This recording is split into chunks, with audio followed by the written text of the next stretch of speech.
어때요? 이뇨한 위원장은 용산에서 이렇게 좀 인정을 합니까? 제가 알기로요, 용산하고 이제 그 인요한하고 김기현 사이가 상당히 좋아요. 저도 이게 엄청 갈등이 있는 줄 알았어요. 네. 근데 큰 부분에서는 이게 큰 틀에서는 갈등이 없어요. 인요한 혁신위원장은 이제 혁신이대로 큰 방향을 제시한 거고요. 아마 이제 그 김기현 대표도요, 제가 알기로 이제 그 지금은 타이밍이 아닌데 혁신이 큰 방향은 수용해가지고 나중에 한 2월쯤에 사퇴하는 걸로, 불출마하는 걸로 이렇게 듣고, 그러면서 김기현 체제는 보장해 주는 걸로. 그러니까 김기현 대표는 당권하고 공천권을 가지고, 그 다음에 울산에 출마는 희생, 포기하고, 이 방향으로 용산과 당이 거의 합의가 되고 있다. 그리고 이제 그 사이에 인요한 위원장이 큰 방향을 한 거 결단해라. 이것도 김기현 대표는 수용한다. 근데 지금 당장 수용해봤자 감동이 오래 갑니까? 지금 민주당도 시끄러워가지고 이재명 대표도 나오냐 안 나오냐 하는데, 그래서 타이밍이 있다. 그 타이밍은 2월쯤이다. 이래서 잘 아마 봉합돼가지고 잘 될 걸로 저는 이렇게 듣고 있습니다. 무슨 말도 안 되는 소리를.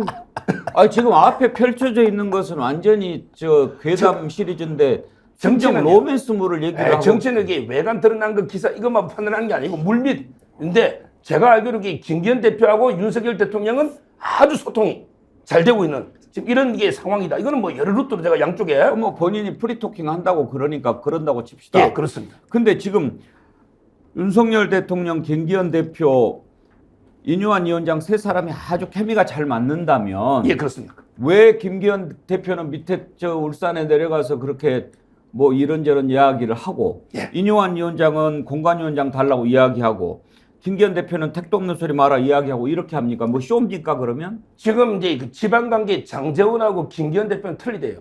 장제원은 항명이고, 진짜 92대 동원해서 나 어떤 권력자가 해도 굴하지 않아. 이거는 대통령에 대한 항명이에요. 네. 장제원에 대해서는 기분 나빠합니다.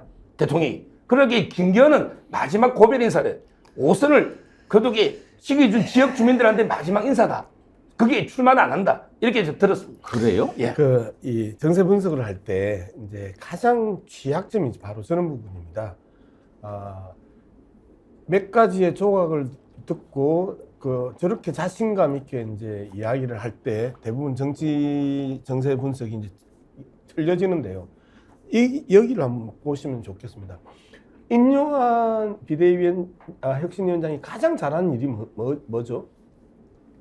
사과한 거 한 번 있어요. 아니요. 강서구청장 선거에 있어서 참패를 하고 거의 초상집 분위기의 국힘당을 반전시키면서 이슈의 중심으로 끌고 간 게 인요한 위원장이 가장 잘한 겁니다. 말 그대로 국면 전환을 해줬던 거였거든요.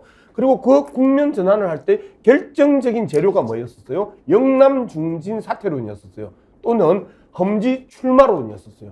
이러면서 인요한의 힘이 엄청나게 실리면서 인요한이 당당하게 국힘당의 주도권을 당대표 이상으로 잡았단 말이에요. 그런데 결정적인 실패는 뭐였죠? 이준석 전 대표의 부모님 이야기가 아니고요. 결정적으로는 윤석열 대통령의 핵심 측근들도 불출마 선언해야 된다 하면서 양쪽을 같이 총을 쏘았다는 거예요. 처음에는 말 그대로 윤석열 대통령의 측근들의 자리를 만들어주기 위해서 영남 중진 불출마를 던져서 잘 끌고 가다가 본격적으로 대통령실로부터 신뢰를 잃었던 결정적인 포인트는 바로 거기였습니다. 윤석열 측근들도 불출마 선언해라 라고 이야기하면서 양쪽에 한쪽에 힘을 받았어야 되는데, 대통령실로부터 계속 힘을 받았어야 되는데 그것까지 치고 나가면서 낙동강 오리알 고립을 자초했던 겁니다.